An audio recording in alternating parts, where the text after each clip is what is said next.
datang, selamat siang. My name is Alain. I am the coffee roaster and barista here at Coffee on Cue. So welcome to your Coffee on Cue Barista Masterclass. So in today's class, we're going to be learning a few things. We're going to be learning how Australians like to drink coffee. I'll explain to you how coffee is made using a coffee machine or an espresso machine. I'll talk a bit about what filter coffee is and the differences between espresso and filter coffee. And then at the end, we'll do a class on how to make a filter coffee together. So if there's some time at the end, we'll open up the floor for some Q&A. But before we get started, I just want to make sure that everyone has what they need in front of them. So to start with, you should all have your coffee kits here. So go ahead and open them up. And inside, you'll find a coffee bag. And then we'll have some filter papers. You should have a coffee brewer with the white strip. So this will be placed on top of your cup which you'll drink your coffee from. And if you want to know some more information at the end of the class about the filter coffee and how to make it again, you can refer to this booklet here, which also has a QR code on the back. So there's just a few other things I like to make sure that you have close by. So just make sure you have a spare cup, a spoon for scooping the coffee and then stirring the coffee later on, and then access to your hot water. So this is my hot water, and I understand you all have flasks that you'll be using, so just make sure that's all ready. Finally, when it does come time to make the coffee, just make sure that your bench is clear so you don't spill any hot water or coffee on any important documents or electronics you might have. So if we're all ready, I'll just ask for a thumbs up or ready to go.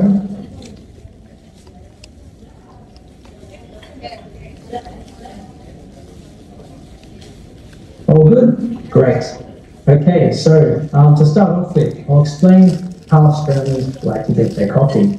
So according to an annual data poll, Australians love to drink a latte. It's our most popular drink on the menu. So we also like to drink a flat white and a cappuccino. So what's unique about these coffees is that they all require a coffee machine or espresso machine to be made.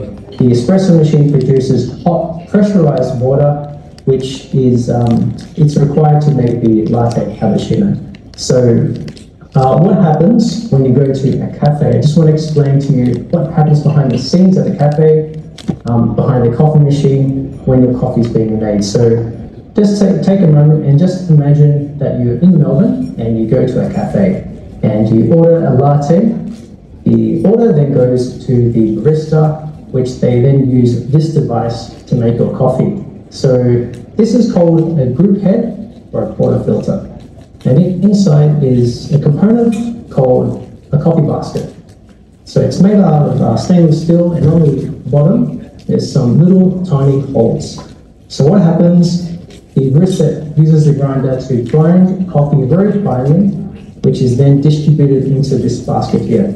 So they normally distribute about 20 to 22 grams of coffee inside here, which will be then divided into 2 cups later on in the process.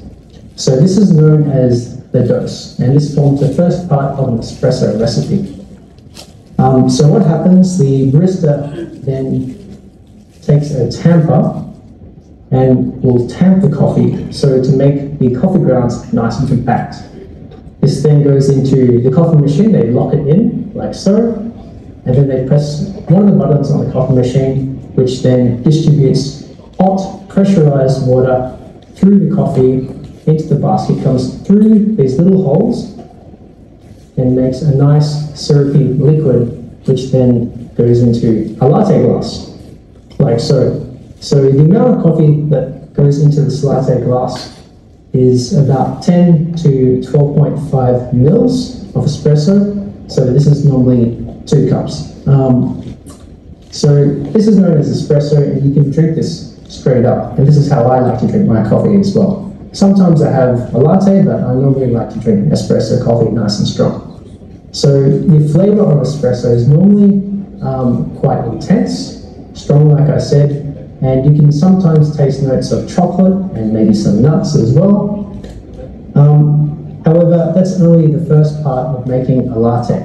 We still need to add some milk. So the next stage is to fill up the milk jug and then use a coffee machine to steam some milk. So if you may recall the last time you were in a coffee shop, you might remember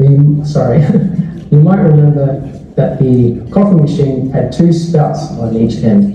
This is called the steam one, which is used to heat up the milk. So when the barista is heating up your milk, the coffee is also expanding. We call this process texturizing the milk. So what happens, this makes the milk nice and creamy, which the barista then pours into the coffee and can do some nice latte art. So that's how a latte is made. A similar process for a cappuccino and a flat white. So this is quite different to filter coffee. It's different in a few ways. So lattes, cappuccinos, flat whites, they all require a coffee machine, hot pressurized water to be used to make the coffee. Now, filter coffee doesn't require any hot pressurized water. It does require hot water though, but you can simply pour it at home. You can make it at home. Just requires the coffee brewer and yourself. So that's what we'll be doing soon. But in comparison, the taste of filter coffee is a lot more tea-like compared to espresso. Espresso drinks are quite heavy and quite strong in taste, where filter coffee is a lot softer. Tastes a bit more like fruit and has some floral notes when you smell it. So this is known as a hand pour over method, where espresso uses a machine. So that's the main difference between the two.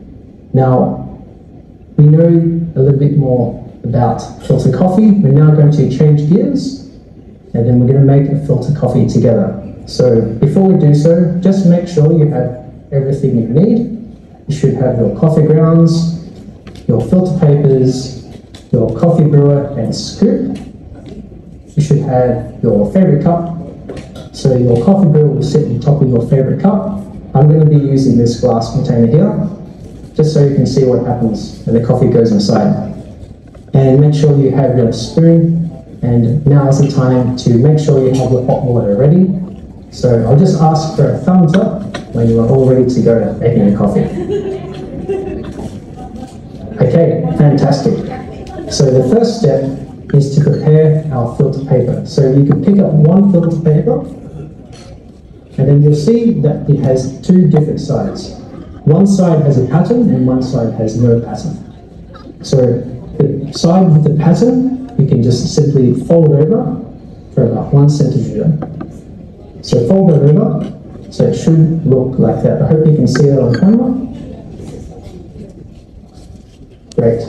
So once that's folded, go ahead and open it up through the middle, so it should look like a cone, like this. So the next step is to put it inside your coffee brewer, and then we're going to get our hot water ready. Now there's just a few things to take note of when we start pouring water into the coffee brewer. Every time we pour the water in, it's going to be a slow pour and a circular pour around the brewer. So to start off with, I'm going to pour water into my filter paper just to wet it just a little bit.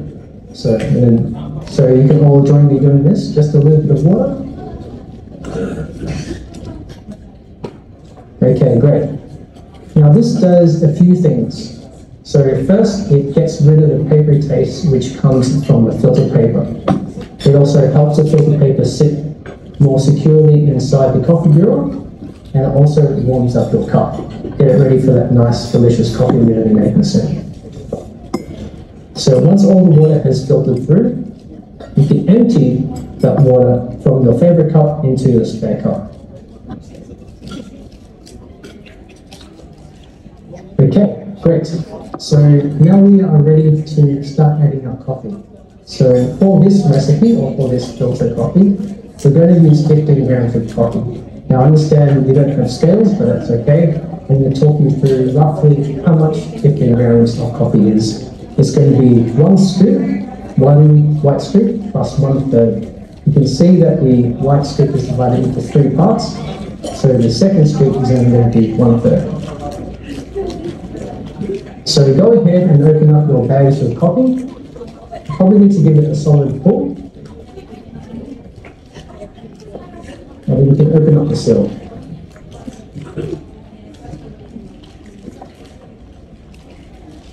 So you might be able to smell some of the coffee now. It should smell very nice. So using a spoon, just fill up 1 full scoop of coffee.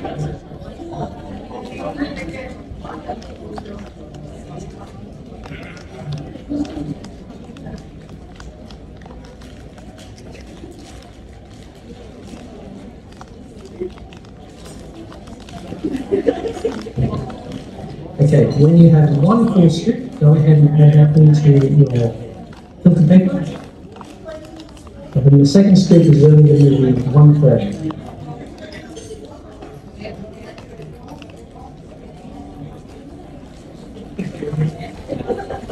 Okay, that's done.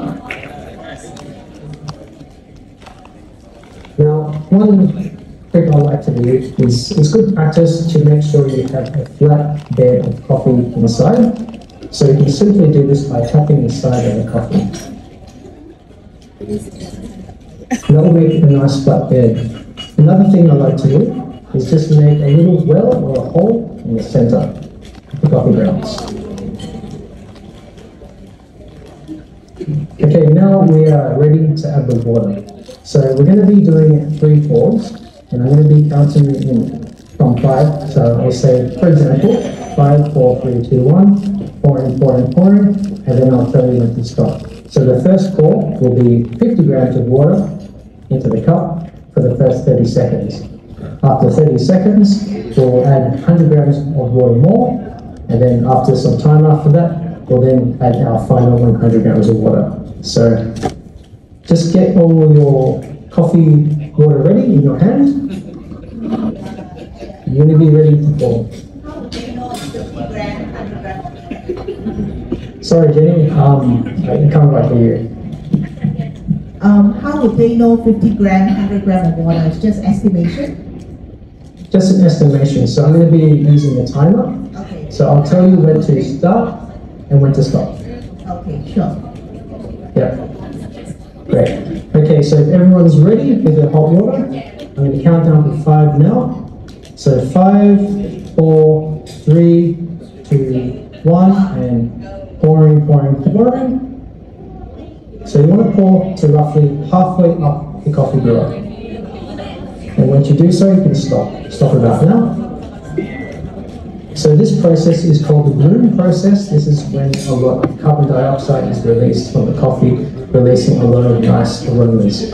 So you can go ahead and give the coffee just a little bit of a stir, just to make sure that all the coffee grounds are saturated with water. So we're coming up in 30 seconds. Get ready again. With the hot water. 5, 4, 3, 2, 1. Pouring, pouring, pouring. A slow pour and a circular pour.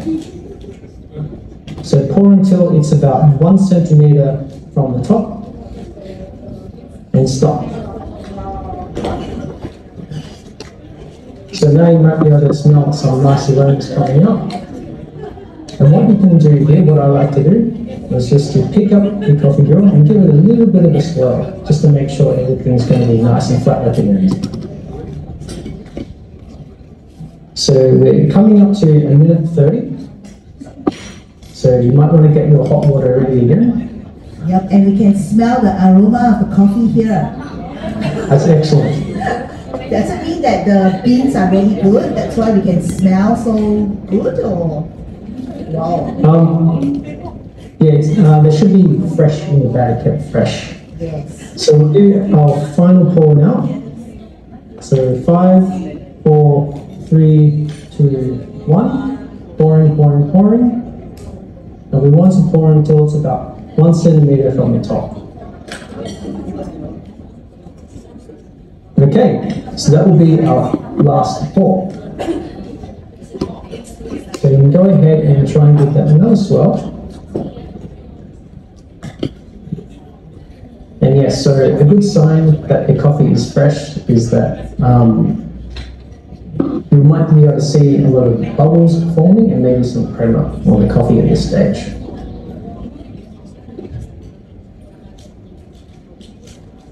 So one thing I like to do when I'm pouring filtered coffee is that instead of letting all the water filter all the way through to the beans, I just stop the brewing process just as the water is just above the coffee bed. So what this does, when the coffee flavour is being extracted from the coffee grounds, there's a limit to how much coffee can be extracted. So if it's extracted at the end, you might get a little bit of bitter flavours. So what I like to do, I like to stop that before I start getting those bitter flavours. So we're almost at the end.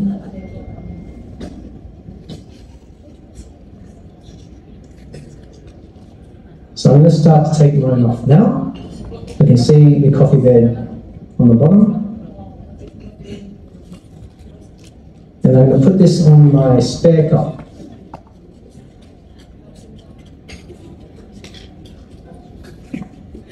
Now, before we drink the coffee, we're just going to take a nice little moment just to swirl the coffee in our cup and maybe have a nice smell. You can use your hands to help the aromas come out. So you might be able to smell some fruit, maybe a little bit of chocolate. I can smell some red apple, some berries. You might be able to smell something similar.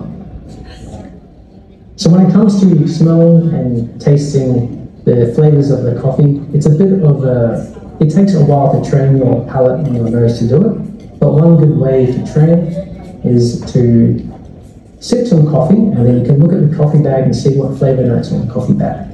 And that's one way to train. And then you can go away and then try those flavours. So for example, if you drink some coffee which says it has notes of nuts or chocolate, you can smell those, and then after that go away and eat some nuts and chocolate. And then that's one way to train your palate and your brain. Okay, so I'm going to pour this into my cup, and then we can go ahead and have a nice sip of coffee. So you can pour into your disposable cup. Yeah. So you might be able to smell and taste some good flavours coming through. Now everyone's palate is a little bit different, so everyone's going to taste maybe some different things. Now, if you want, you can add some milk and sugar to this, but I encourage you just to taste it without the milk and sugar beforehand. You can also put this in the fridge overnight, up to 24 hours, and enjoy this in the morning. So I understand it's quite warm in Indonesia, it's quite hot, so in the morning it might be nice to have a nice cool coffee. So that's it. Congratulations everyone, you made yourself filter coffee, and I hope you enjoyed it. Thanks for letting me share this coffee experience with you. So if there's time, I'm happy to answer any questions. Anybody have any questions to ask of our barrister? Don't be shy. That's the first time where you can ask questions without being charged for consultancy. Anybody have any questions? Want to kick off with any questions?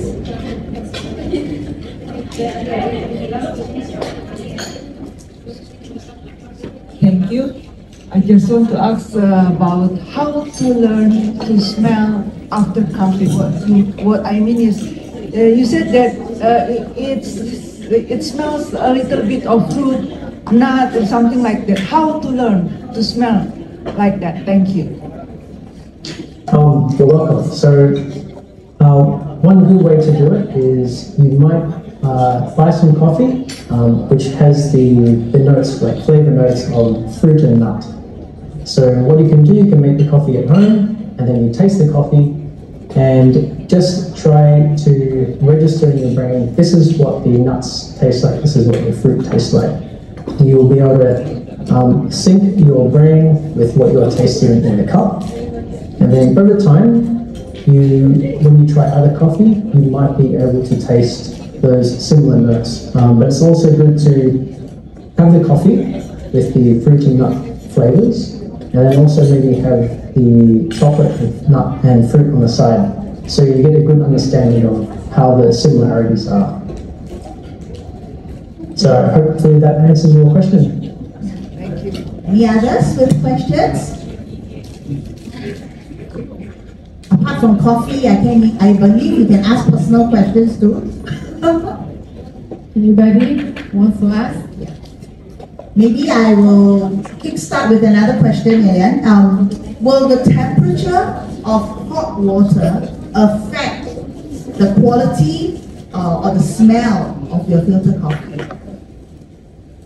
I would say that yes is a short answer. I guess a longer answer would be when you brew coffee using very hot water, it's very hard to taste the notes and smell the flavor of the coffee. But as it cools, it becomes sweeter and you're able to taste a little bit more. So if you wanted to brew coffee at home, what I recommend doing is boiling some water and letting it rest, let it wait for about 1 minute. And then the temperature of your boiling water comes to about 94 degrees and then you can start brewing. So 94 degrees Celsius is a good temperature to brew coffee at.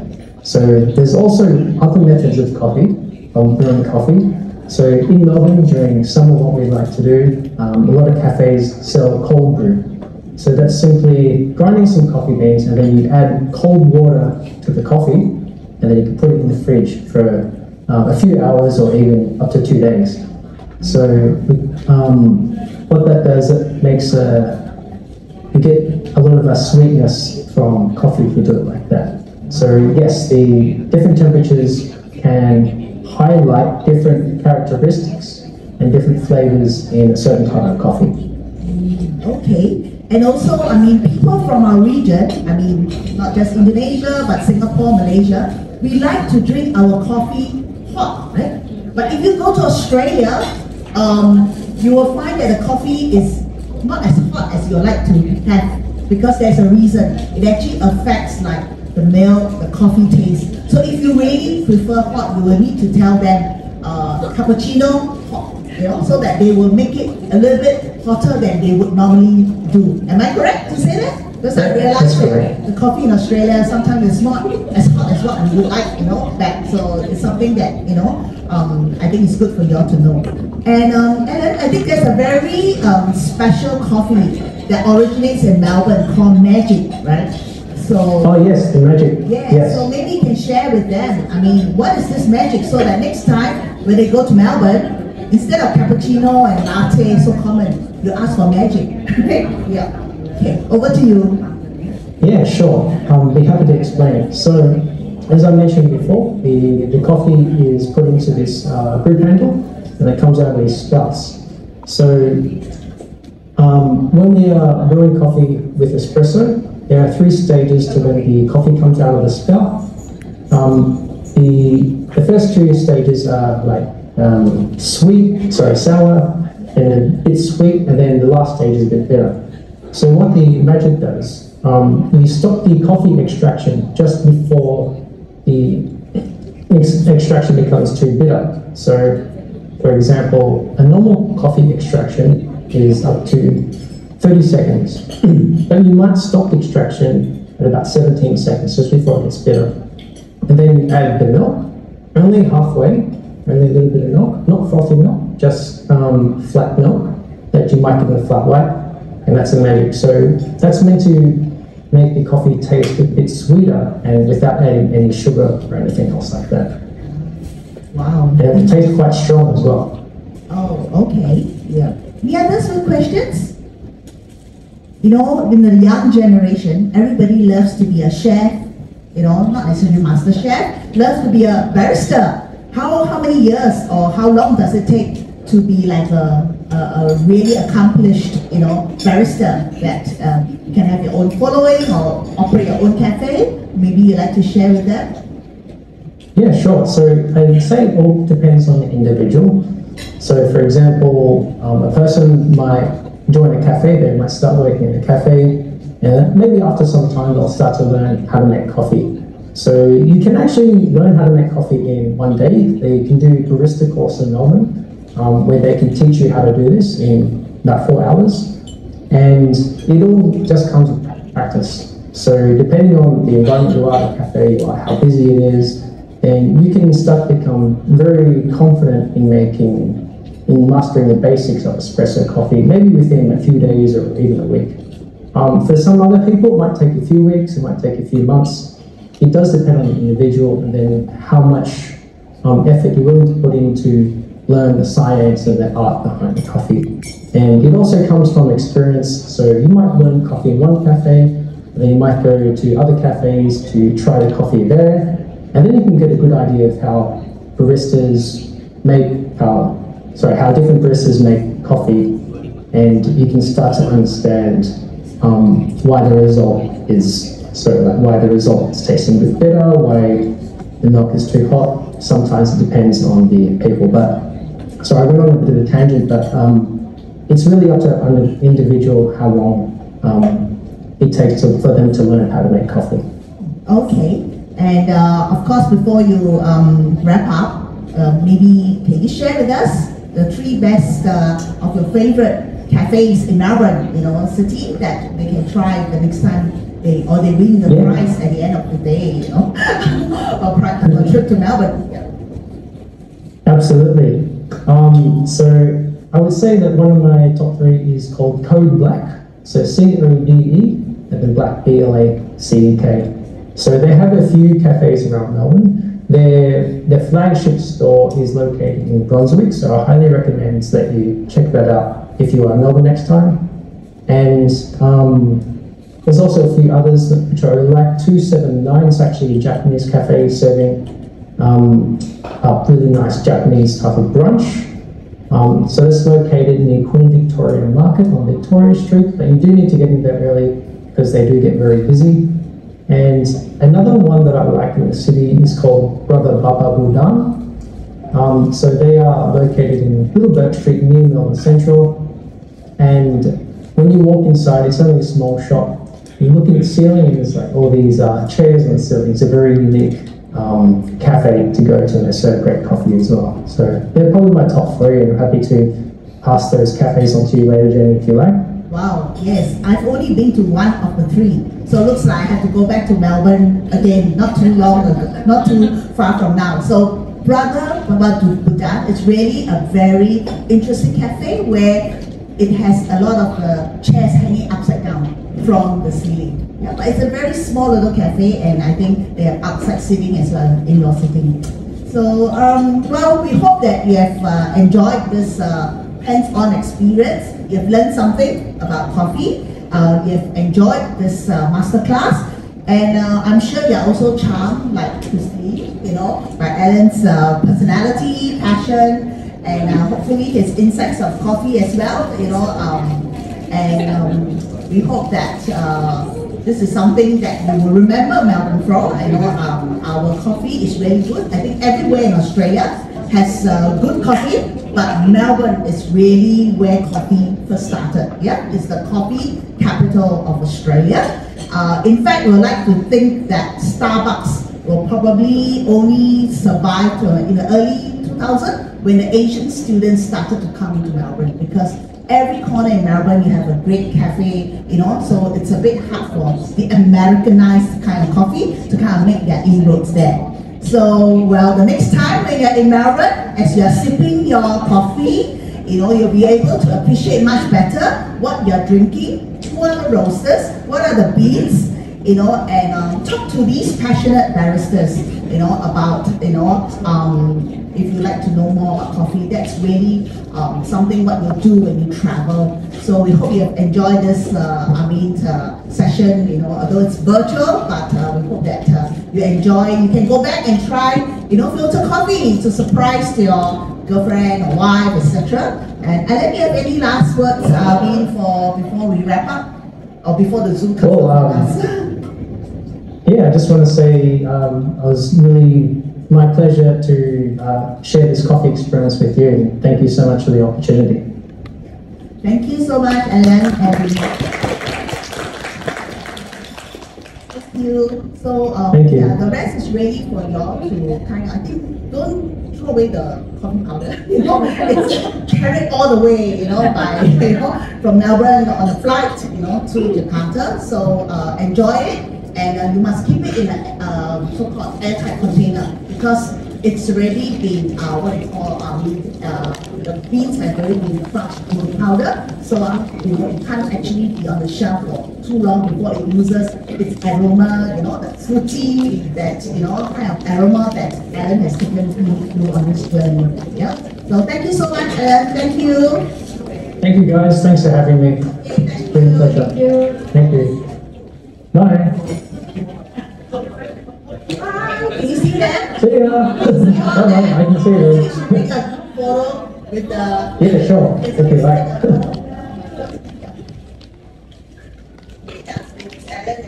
Let me help you.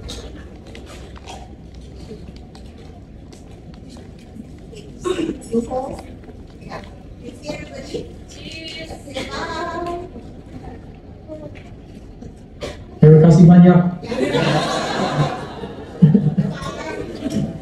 Bye bye.